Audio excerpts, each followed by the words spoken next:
Ha, kiray. Assalomu alaykum. Boshliq yaxshimisiz? Va alaykum. Ya qarang. Siz kecha komissiya kelganda qayerda edingiz?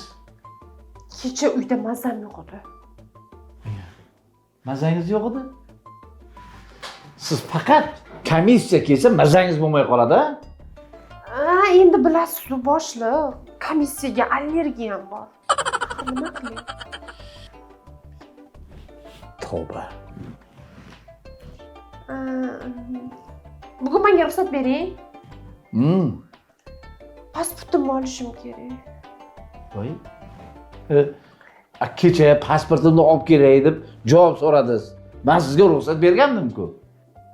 O'tgan safar imzo qo'yiladigan joyga adashib sizning imzongizni qo'yib yuboribman. Nima qilay, axir buxgalterman, o'rganib qolganman.